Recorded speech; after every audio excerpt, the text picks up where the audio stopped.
Hello everyone, welcome back to my channel. তো আজকে আমি ভিডিওতে দেখাবো তোমাদের জিএনএম এর মার্কস ক্যালকুলেশনটা। কিভাবে তোমরা মার্কস ক্যালকুলেশন করে বুঝতে পারবে তোমাদের কাট অফ কত। চলো তাহলে ভিডিওটা স্টার্ট করা যাক। তো এইচএস এর মার্কসটা কি করতে হবে তোমাকে, এখানে কিন্তু এইচএস এর মার্কসটাকে পার্সেন্টেজে ক্যালকুলেশন করতে হবে। তো পার্সেন্টেজে আমরা ক্যালকুলেশন কি করে করব? ফার্স্ট অফ অল কি করতে হবে, টোটাল নাম্বার তোমাকে লিখতে হবে। ধরো তুমি এইচএস এ ধরো সবার কি থাকে, 4টে সাবজেক্ট থাকে আর একটা থাকে 4th সাবজেক্ট।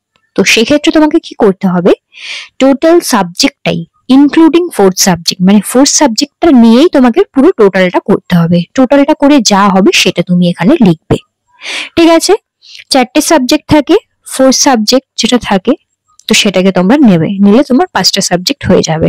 তো ওটাকে পুরো যোগ করবে, যোগ করে যা হবে সেটা এখানে লিখবে। সাপোজ আমার হলো 450, ঠিক আছে? 4th সাবজেক্টটা নিয়ে 450 হলো টোটাল নাম্বার অফ সাবজেক্ট। তো টোটাল নাম্বার অফ সাবজেক্ট রয়েছে আমার, তাহলে কটা হলো? 5টা। তো ডিভাইডেড বাই আমি করলাম 5, ইন্টু কি করতে হবে, 0.3 দিয়ে কিন্তু তোমাকে গুণ করতে হবে। তো 0.3 দিয়ে দেখো আমি গুণ করে দিয়েছি।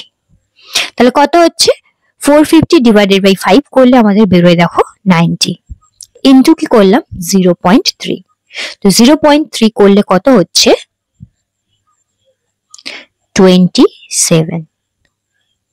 তো এইটা হলো আমার কি, এইচএস এর মার্কস, ঠিক আছে? এইচএস এর মার্কসটা কিন্তু আমি ক্যালকুলেশন করে নিলাম এইভাবে। কত বেরোলো আমার, 27। আর একবার আমি তাহলে তোমাদের বুঝিয়ে দিই, টোটাল নাম্বার তোমরা কত পেয়েছো এইচএস এ ক্যালকুলেশন করবে, including 4th subject. 4th subject যা রয়েছে সেটাকে তোমরা ক্যালকুলেশন করবে, করলে ডিভাইডেড বাই করবে টোটাল সাবজেক্ট, তাহলে কটা আছে তোমার। 5টা সাবজেক্ট হলে ডিভাইডেড বাই 5, কারণ যদি 6টা সাবজেক্ট হয় ডিভাইডেড বাই 6 করবে এখানটায়, ঠিক আছে? ইনটু হচ্ছে 0.3, ঠিক আছে? এবারে তোমরা ক্যালকুলেশন করবে, ক্যালকুলেটরে মারবে, মেরে দেখবে তোমাদের এইচএস এর পার্সেন্টেজটা বেরিয়ে গেছে। এই জায়গাটা যদি কারোর বুঝতে অসুবিধা হয় তাহলে আমাকে কমেন্ট করতে পারো, ঠিক আছে? জিএনএম এর মার্কসটা তো তোমাদের ক্যালকুলেশন করতে হবে না, কারণ জিএনএম এর মার্কসটা কিন্তু ওরা অলরেডি ক্যালকুলেশন করে দিয়েছে। মার্কসটা দেখো এখানে ক্যালকুলেশন করেই দিয়েছে। দেখো 54% অবধি যদি তুমি পাও সেক্ষেত্রে তুমি 35 মার্কস পাবে। 55 থেকে 59.99% এর মধ্যে থাকলে তোমার মার্কস পাবে 36।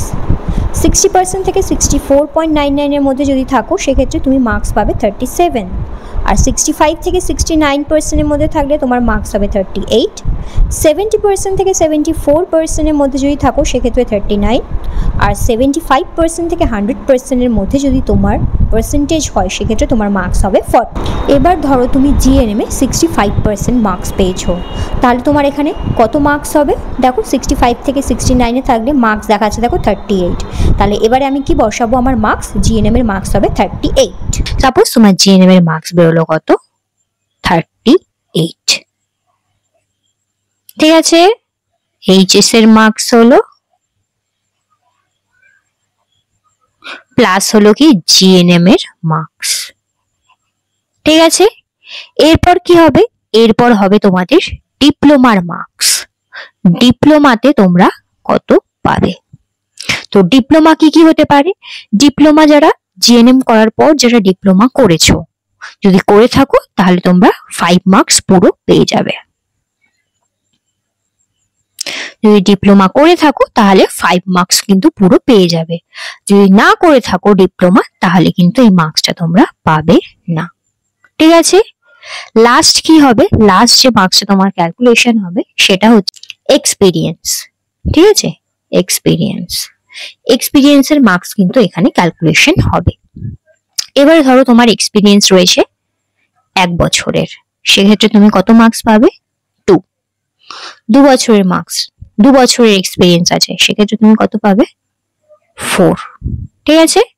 3 বছরের এক্সপিরিয়েন্স কত পাবে, 6। 4 বছরের এক্সপিরিয়েন্স, 4 বছরের এক্সপিরিয়েন্স কত পাবে, 8। 5 বছরের এক্সপিরিয়েন্স কত মার্কস পাবে, 10, ঠিক আছে? তাহলে এইগুলো হচ্ছে কি সব এক্সপিরিয়েন্সের মার্কস। ঠিক আছে, ধরো তোমার এক্সপিরিয়েন্স হচ্ছে 2 বছরের, ঠিক আছে, কত মার্কস পাবে? 4। তাহলে এখানে অ্যাড করবে 4। আর লাস্ট হলো হচ্ছে ইন্টারভিউ। তো ইন্টারভিউ যেটা হবে সেটা কিন্তু তোমার 15 মার্কসের হবে।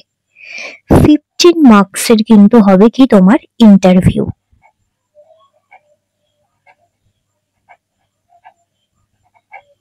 ঠিক আছে, 15 মার্কসের হচ্ছে কি তাহলে তোমার ইন্টারভিউ। তো 15 মার্কসের যদি ইন্টারভিউ হয়, এটা ডিপেন্ড করছে কে কিরকম ইন্টারভিউ দিচ্ছ তার উপর। ঠিক আছে, কে কিরকম ইন্টারভিউ দিচ্ছ তার উপর কিন্তু ডিপেন্ড করছে এই 15 এর মধ্যে তোমরা কত মার্কস পাবে। ধরো তুমি পেলে 10, ঠিক আছে, এরপর আমরা কি করব, এটা হচ্ছে ইন্টারভিউর মার্কস।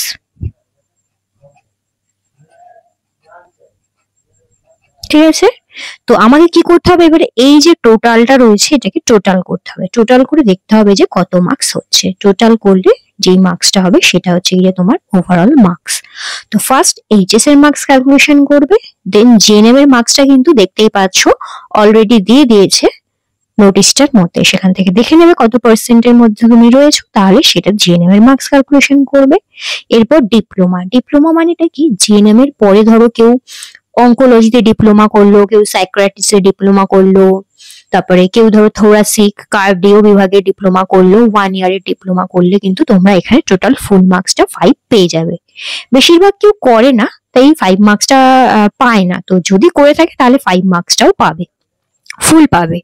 এরপর হচ্ছে এক্সপিরিয়েন্স। তো এরপর হচ্ছে এক্সপিরিয়েন্স। তো এক্সপিরিয়েন্সটা আমি বললাম যে 1 ইয়ারের যদি এক্সপিরিয়েন্স হয়ে থাকে, মানে 12 মান্থের যদি হয়ে থাকে তাহলে 2 মার্কস পাবে, যদি 2 বছরের হয় তাহলে 4 মার্কস পাবে, যদি 3 বছরের হয় তাহলে 6 পাবে, যদি 4 বছরের হয় তাহলে 8 পাবে, যদি 5 বছরের হয় তাহলে 10 পাবে। ঠিক আছে, তো এখানে আমি ধরলাম ধরো 2 বছরের এক্সপিরিয়েন্স হয়েছে, তাহলে কত মার্কস পেলে? 4 পেলে। এটা হচ্ছে এক্সপিরিয়েন্সের মার্কস।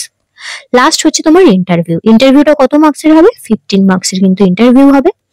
আর ইন্টারভিউ যে যেরকম দেবে সে সেরকম মার্কস পাবে। সাপোজ তুমি ইন্টারভিউতে 10 পেলে, এরপর এই টোটালটাকে কি করবে? যোগ করবে। যোগ করলে যত হবে সেটা হচ্ছে কি যে তোমার অ্যাকচুয়াল মার্কস। তো টোটাল আমার কত হয়ে গেল? এই টোটালটাকে আমি যোগ করে দিলাম, যোগ করে হলো দেখো 84। ঠিক আছে, 84 হলো তাহলে আমার মার্কস। বুঝতে পেরেছো? আমি তোমাকে আরেকবার ভালো করে ক্লিয়ার ভাবে বলে দিচ্ছি কি করে ক্যালকুলেশন করবে। ফার্স্টে তোমাদের যেতে হবে কি, এইচএস এর মার্কশিটটা নিয়ে বসবে, দেখবে টোটাল নাম্বার তোমরা কত পেয়েছো।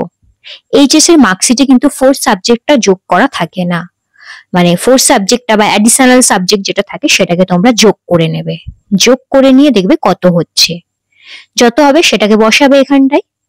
তারপরে দেখবে টোটাল সাবজেক্ট কটা হচ্ছে। ন্যাচারালি 4টে থাকে, ওর সাথে আমরা অ্যাড করে দেবো আরো একটা, কারণ অ্যাডিশনাল সাবজেক্ট বা 4 সাবজেক্ট যেটা রয়েছে সেটাকে আমরা অ্যাড করে কিন্তু কাউন্ট করব, মানে কোনো সাবজেক্ট কিন্তু মিস হবে না। তাহলে টোটাল সাবজেক্ট হয়ে গেল 5টা, যার 6টা হচ্ছে সে 6টা দেবে। আরো পুরোনো দিনে যারা এক্সাম দিয়েছো তাদের 7টাও হতে পারে, তো এখানে 7 দিয়ে ভাগ করবে। ঠিক আছে, ইন্টু করবে 0.3। করলাম, করার পর আমরা ক্যালকুলেশন করে দেখছি আমাদের বেরোচ্ছে কত? 27। তো এই 27টা হচ্ছে কি আমার এইচএস এর মার্কস। এরপর হচ্ছে জিএনএম। জিএনএম এর মার্কসটা ক্যালকুলেশন আর করতে হবে না, এটা পিডিএফ এর মধ্যে দিয়েই দিয়েছে, ওখান থেকে তোমরা দেখে নিলে কত পার্সেন্টের মধ্যে কত মার্কস পাচ্ছ। ধরো হলো 38। এবার হচ্ছে ডিপ্লোমার মার্কস। ডিপ্লোমার মার্কসটা কি করে ক্যালকুলেশন হবে? জিএনএম এর পর যারা যারা ডিপ্লোমা করেছো ফুল মার্কস 5 পেয়ে যাবে। যদি না করে থাকো তাহলে এটা ক্যালকুলেশন আর করতে হবে না। নেক্সট হচ্ছে এক্সপিরিয়েন্স। এক্সপিরিয়েন্সটা কিভাবে আমি বলে দিলাম, 1 ইয়ার থাকলে 2 মার্কস পাবে, 2 ইয়ার থাকলে 4 পাবে, 3 ইয়ার্স এর এক্সপিরিয়েন্স থাকলে 6 নাম্বার পাবে, 4 ইয়ারের এক্সপিরিয়েন্স হলে 8 নাম্বার পাবে, 5 ইয়ার্স এর এক্সপিরিয়েন্স হলে 10 নাম্বার পাবে। তো এখানটা আমি ক্যালকুলেশন করলাম, 2 বছরে তোমার এক্সপিরিয়েন্স রয়েছে, তাহলে তুমি পেয়ে গেলে কত? 4 মার্কস। লাস্ট যেটা রয়েছে সেটা হচ্ছে কিন্তু ইন্টারভিউ। তো ইন্টারভিউ 15 মার্কসের ইন্টারভিউ হয়, তো তোমাকে যে যেরকম ইন্টারভিউ দেবে সে সেরকম মার্কস কিন্তু পাবে। ধরো তুমি 10 পেয়েছো, ঠিক আছে, এরপরে পুরোটাকে কি করবে? যোগ করে দেবে। যোগ করলে যেটা হবে সেটা হচ্ছে তোমার কাট অফ, মানে তুমি 84 পেয়েছো আউট অফ কত? 100 তুমি পেয়েছো 84। এইটা যদি তোমার মার্কস হয়ে থাকে তাহলে তো তুমি চান্স পেয়ে যাচ্ছ, ভেবেই রাখো একটা ভালো চান্স রয়েছে। তো এটা ছিল টোটাল ওভারঅল ক্যালকুলেশনটা। এটা কিসের ক্যালকুলেশন? এটা কিন্তু হচ্ছে জিএনএম এর ক্যালকুলেশন, এটা কিন্তু বিএসসির ক্যালকুলেশন নয়। এটা কিন্তু জিএনএম এর ক্যালকুলেশন। ঠিক আছে, আমি টোটাল ক্যালকুলেশনটা দেখিয়ে দিলাম। তোমরা যেই জায়গাটা বুঝতে পারছো না আমাকে কমেন্ট করতে পারো, আমি চেষ্টা করবো তোমাদের রিপ্লাই করে দেওয়ার। তো আজকের ভিডিওটা আমি এতটাই রাখছি। Till then, by.